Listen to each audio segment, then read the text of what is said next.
In a broad sense, yes. In the sense that he is ultimately responsible for the entire universe and everything that happens. He is responsible. However, I think that does sort of oversimplify the equation a bit, because what God has ultimately done is he's granted us the ability to make decisions.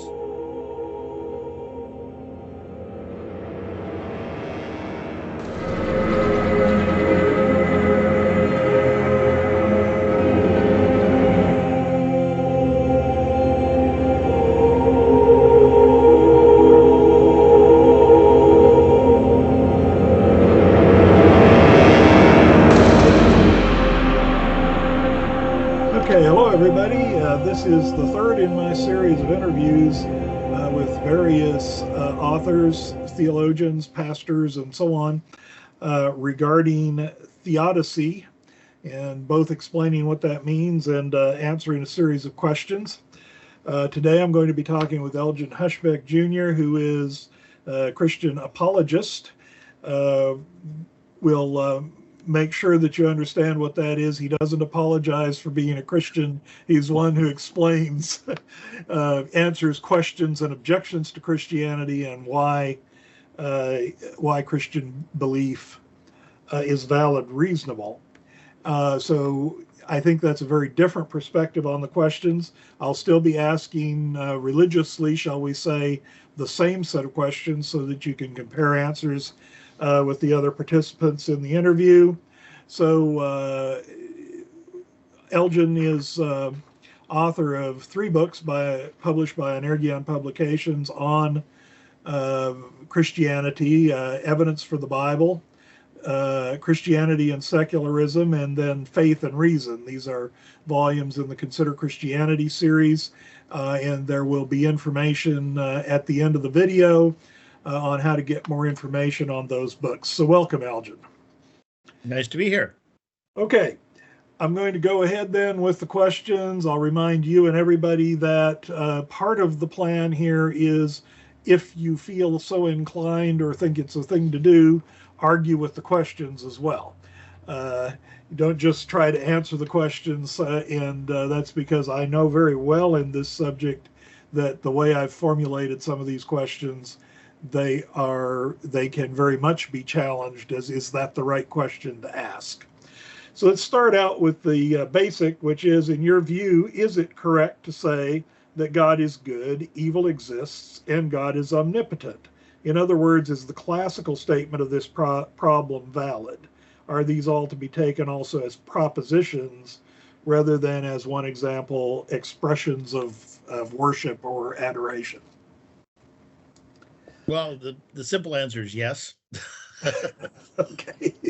At least to the first part, not so much. I mean, you can even take them as statements of worship. This problem, which is often summarized up as the problem of evil, I believe is the most serious and difficult problem that Christians face. And one of the reasons for that is there really is no answer to it. We, in our limited capacity as human beings, trapped in the universe that we live in, we look at these issues and we don't know how to put those pieces together. The idea that God can be all-knowing, all good, and yet evil exists seems to us a contradiction. And, how do you square that? It's like trying to square a circle. On the other hand, we do believe that God exists, that he's all-knowing, that he's omnipotent. So where and how do we solve that? For example, when I'm talking to an atheist who's raising this problem, how do I deal with it? And I point out first is that there's kind of an assumption in there that's somewhat hidden, which is the idea that when God does something, we can pass judgment on what God does. And I find that very flawed, in the sense that for us to pass judgment on God, we would have to know everything that God knows, and we would have to have access to all the circumstances and situations that God has when he made that decision, when he chose to allow evil. We can't by any means comprehend God. We can't even comprehend God, much less his mind. And so for us to be in that position is something we could never be. Ultimately, I think we have to either accept that these exist, or and realize our own infallibility, or we end up rejecting something that the Bible says. This is, to me, in some sense similar to the Trinity, in the idea we do not know how you could have three people and one God. We don't know how the three can be one. It seems a contradiction to us, but it's clearly taught in the Bible.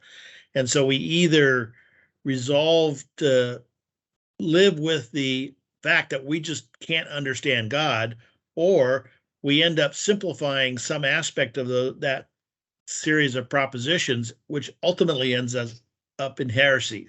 And you can find groups down through history that have created one or all the various heresies.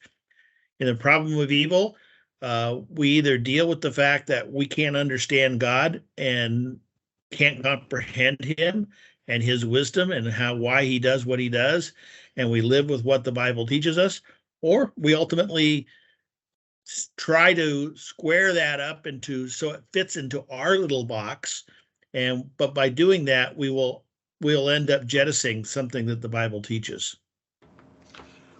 Okay, so I'm going to stick again, as I said, with the questions, and the first follow-up is, then is God responsible for evil? In a broad sense, yes, in the sense that he is ultimately responsible for the entire universe and everything that happens. He is responsible. However, I think that does sort of oversimplify the equation a bit, because what God has ultimately done is he's granted us the ability to make decisions. And within the freedom to make decisions lies the responsibility. For example, let's put this into terms of a parent. You have a small child, and one of the things parents routinely do is they let their children make mistakes. And when they make the mistakes, they learn not to make mistakes, hopefully, in the future. we teach them through the process of trial and error, but allowing them to make their own decisions and then live with the consequences of those decisions is something that we choose to do. And I think it's ultimately good for them. Does that mean we're responsible for the bad that they did? Well, in some ultimate sense, we are. But still, when you get down to it, they're the ones who made the wrong decision. They're the ones who created the problem, whatever it is. And therefore, they are ultimately responsible in a sense of directly, or probably a better way to put it is directly responsible. But we're responsible in the sense that we did allow them to make that choice. We could regiment our children so tightly that they never had a chance to make any choice, but I don't think that would be a good way to raise a child. I think God has allowed us to make decisions, but does that mean he's ultimately responsible? Yes, in the sense that he allowed us to make the decisions. He allowed us to choose evil. That in a very direct sense makes him responsible for that. I don't think it makes him directly responsible for it. Okay, let's just continue forward. I'm smiling because of the nature of the next question. Is evil temporary or localized, or is it a necessary result of any finite creatures in a finite reality? I'm not quite clear what you mean by temporized and local. I mean, it is in the sense of, we're all created in the image of God, and yet we're fallen, and therefore there is evil. I don't think you have, for example, when a lion kills whatever the lions eat on the plains. I can't think of it at the moment, gazelle or something. I don't think that lion is creating evil, or a cat is creating evil when it goes after a mouse or a bird. But it would be if we did necessarily, if we went out and just wantonly killed things just for the fun of it, that would be, I don't know if I'd quite put that in the category of evil, but it would not be good. So there has to be some sort of voluntary choice involved to make it moral. Animals don't have morality. They just do what they do, and they're all instinct and whatever drives an animal. We make choices, and we make choices with our intelligence. And when we do that, we can make good choices or bad choices. We can choose to help the poor and feed those who are hungry, or we can choose to kill them.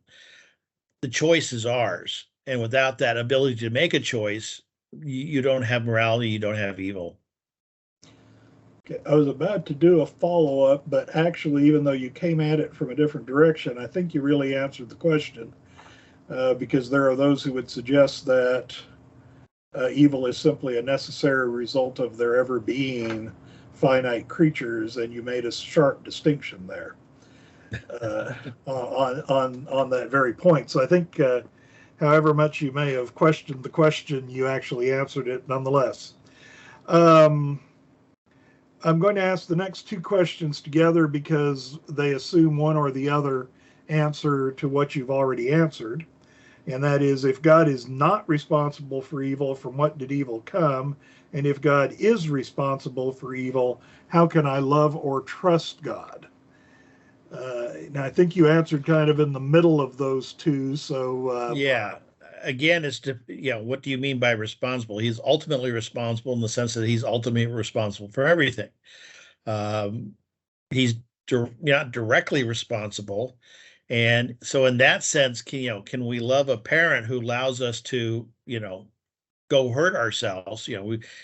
They've told us many times not to run, and yet we continue to run. We just ignore what they say, and then suddenly, guess what happens? We trip and fall, and we hurt our knee. Does that make the parent evil, and therefore we can't love the parent anymore?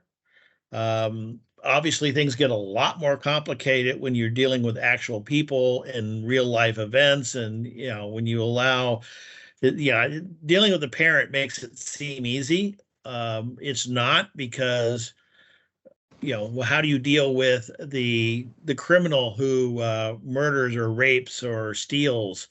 God is allowing that to happen. So, where does this come in? And where does the ability to say God's responsible? So I can see why people would have trouble. If I'm thankfully I didn't, was not Jewish and didn't go through the Holocaust. If I had gone through the Holocaust and I'd been an inmate, I could very easily see. In fact, I'd be surprised if someone didn't ask, God, why are you doing this? In fact, it's probably a question every Christian asks at some point in their life, because life is in many respects suffering. So when things go bad and we question God, that I think that's perfectly reasonable, and something that I don't believe you should not ask God that. Ultimately, the answer is going to be God has made the right decision, and God's doing things the way it's best. But best for you may not be best for the world. It may be not best for God's creation. You think about a missionary who goes off, is killed. There was a missionary, a very famous missionary when I used to work with, not for, but with Missionary Aviation Fellowship.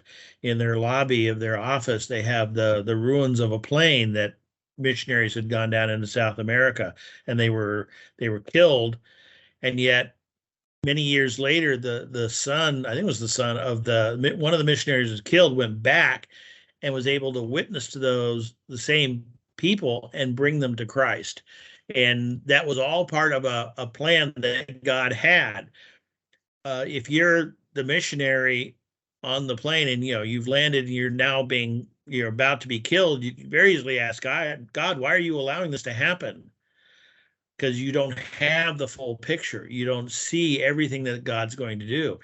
The other thing is we look at life quite logically as that's what it is. And so we judge everything by what's going on to us right now in this moment.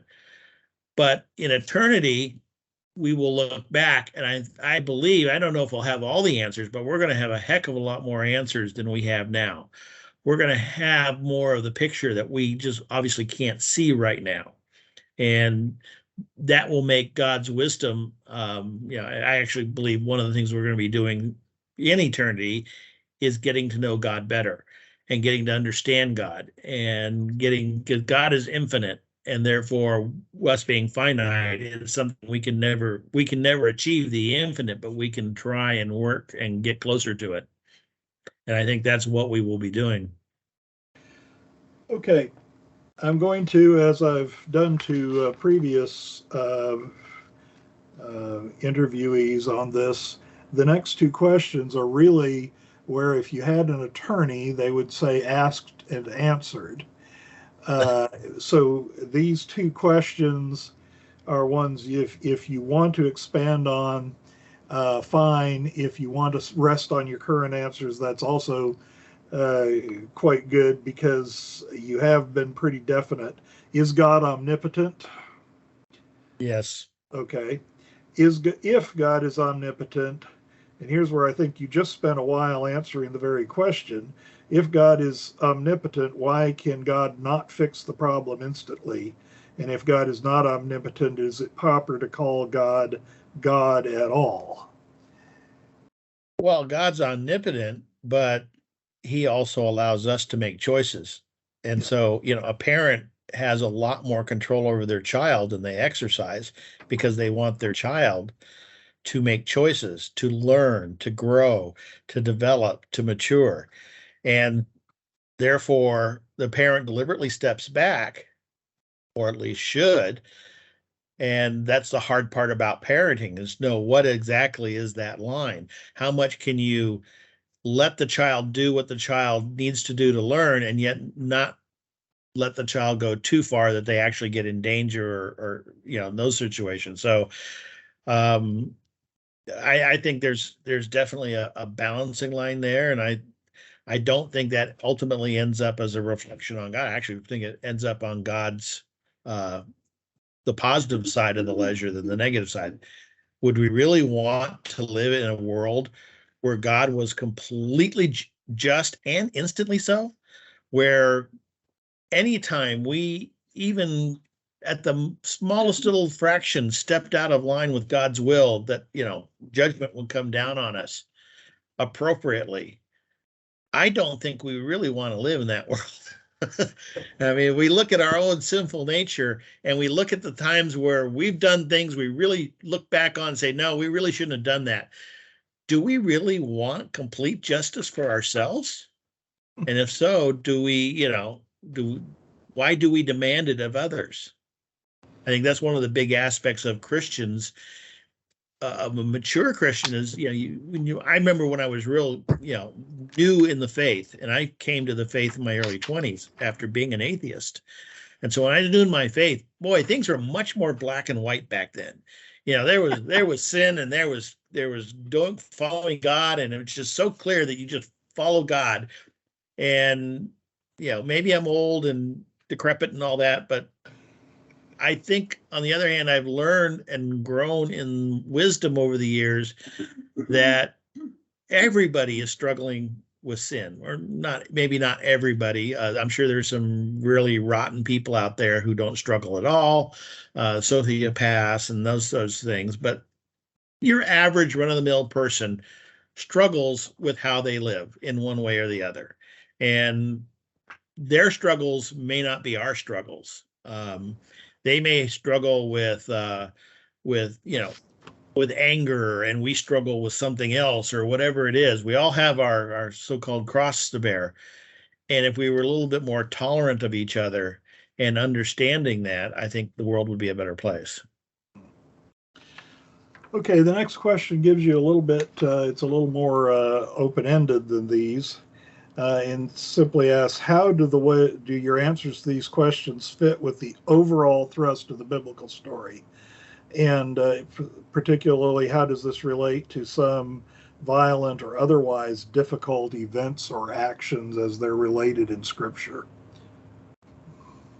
Well, I've touched on that a little bit. I mean, there's some things we don't understand. Why did God permit the Holocaust? That how does that ledger, and ultimately you're kind of asking an accounting question when you take it out all the good that God allows and the good that he's bringing about, and the ultimate good of salvation and heaven and personal relationship with him, and how does that go compare with the negative column of the evil that's in the world?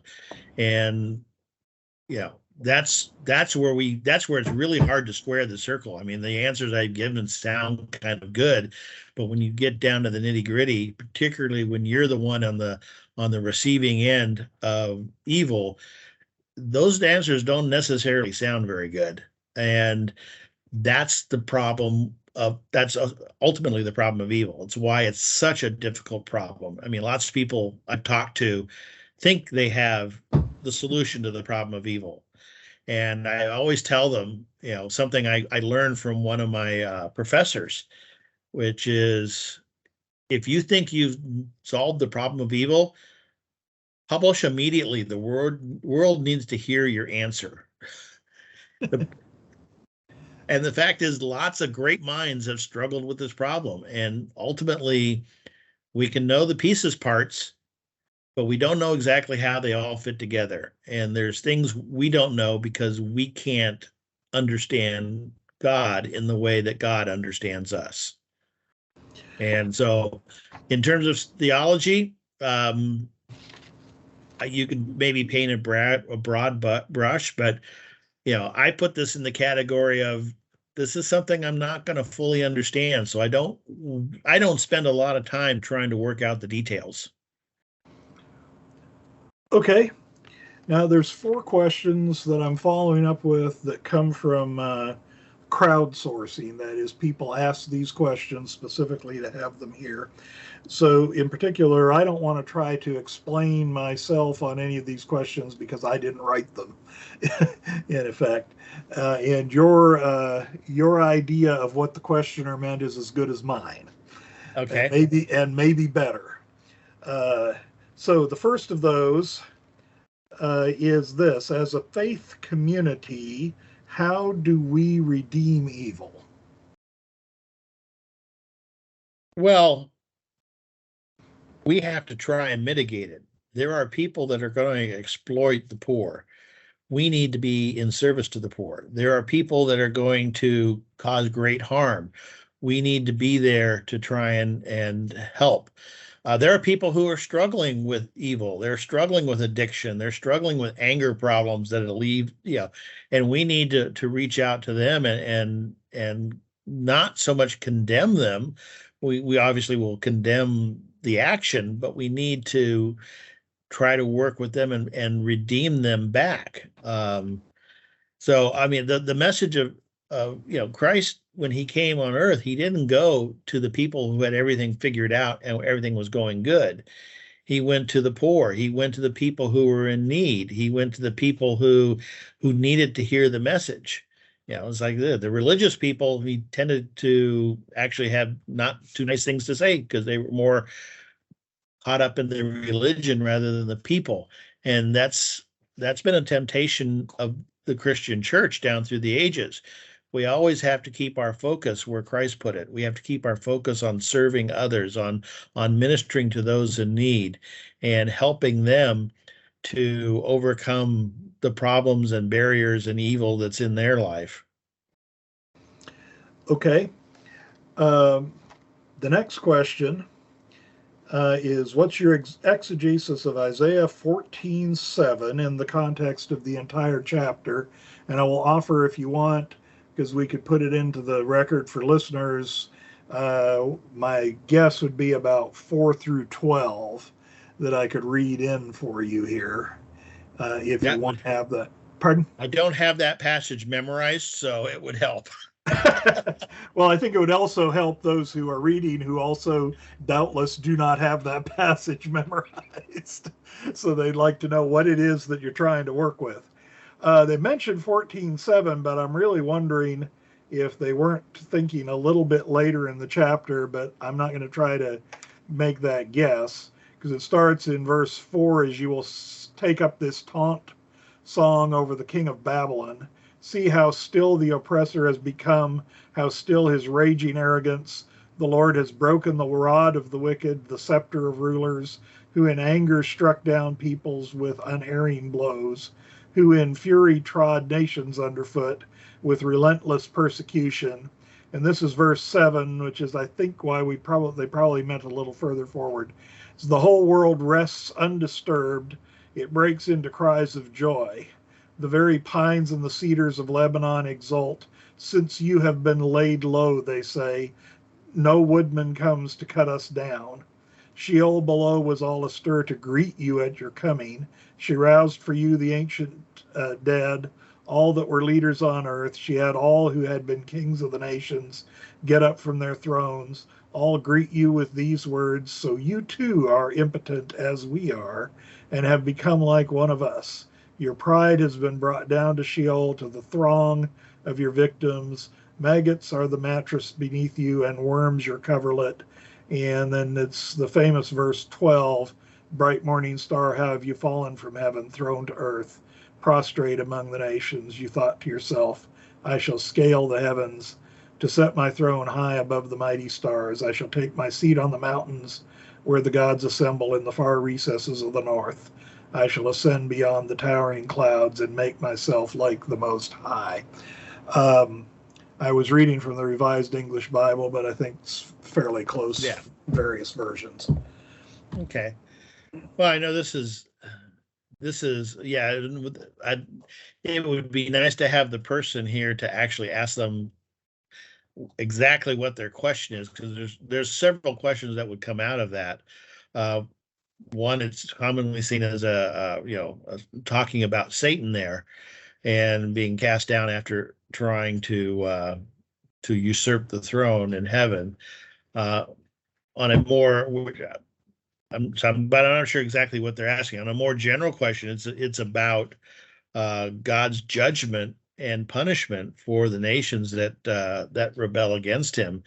And I do think there is a point where God's judgment comes upon the earth, and therefore, at what point that is and why in some cases but not in others, that gets right back to the whole question of evil. There are things that God does that we don't understand. I think a large part of that is, God's judgment is often his withdrawal of protections. If you can say, for example, I think you can make a good case, and I've seen several who do, that there's God's blessing has been upon America, and yet, what would happen if God's blessing was pulled back and the United States was left without that?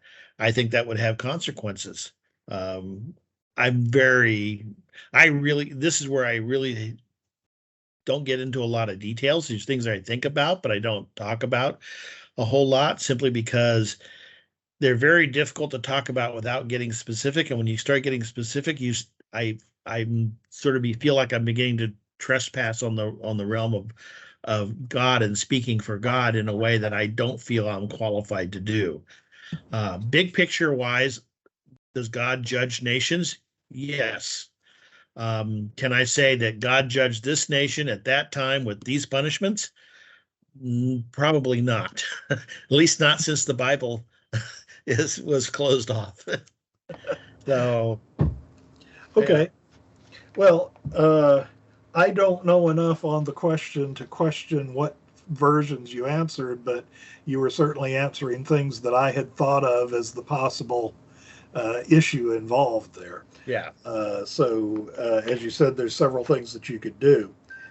Then we have the next one. This is again crowdsourced. Is evil really an unsolvable problem, or is it a good force to improve us to be our best? I would say it's an unsolvable problem. I don't see it as a good force. I can see why people would say that. But I actually don't think evil is a force. You're getting a little philosophical here, but it's the absence of God. It's God is God is. And what is good, and God has a purpose, and God's purposes are good. Anything that moves away from that is, sort of a void in the goodness of God. And if it's big enough, we would call it evil. But if it's a little bit, we would just call it bad. But it's not a force that operates so much as it is an absence. When we make a decision that is contrary to God's will, we are in essentially, to some extent, we're denying the existence of God. We have separated ourselves away from God and away from goodness. And when we choose to sin, we are basically denying that God even exists, because, well, that's okay. I can go ahead and do this because God doesn't really exist. So there's nothing there to punish me. That absence of God is where evil is, and so therefore I don't see evil as a force. I mean, some religions see the two competing forces, good and evil, and they're fighting each other, and we're in the middle trying to make a decision between the two. I don't see that at all. I see good and absence of good, and evil is the absence of good. Okay, the final of the crowdsourced questions is also scripture, which I will read in again so that everybody has the text in front of them, or at least has heard it recently. How do you read Isaiah 45:7? Isaiah 45:7 reads, I make the light, I create the darkness, author alike of well-being and woe. I, the Lord, do all these things. I would go take that back to sort of my very first answer, which God is ultimately responsible for everything. And I think that's one of the things that he's saying there. He is ultimately responsible. By allowing people to commit evil, he is, in that sense, responsible for the evil. I don't think he's directly responsible, but he is, ultimately responsible. If God did not allow for people to make free choices, you would not have the Holocaust, because he would not have permitted it. So, but when he chose to permit it, and this is really the heart of the matter, he chose to allow free will. And we normally think of that as all the wonderful things we make and our choices for, particularly the ones we like. But when he made that choice to allow free will, he also allowed for Auschwitz.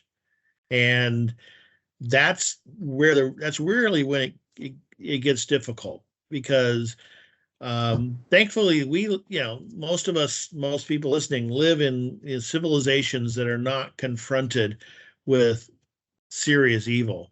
But you got war going on in the Ukraine right at the moment, right? Those people are suffering, and they live in a situation where they could be killed at any moment. A stray bomb could take them out.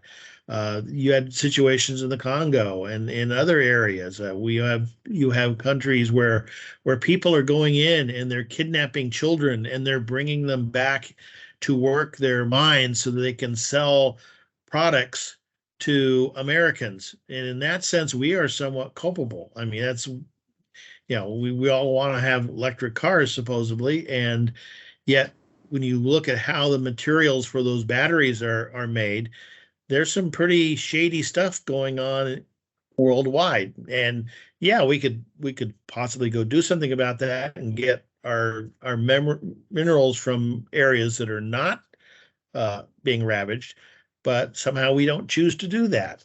And so, I rather than is God guilty, I tend to look more at, are we guilty?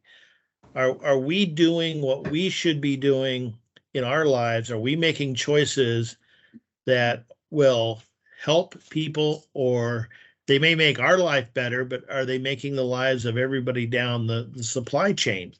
And that doesn't mean that everybody down the supply chain has to live at our level.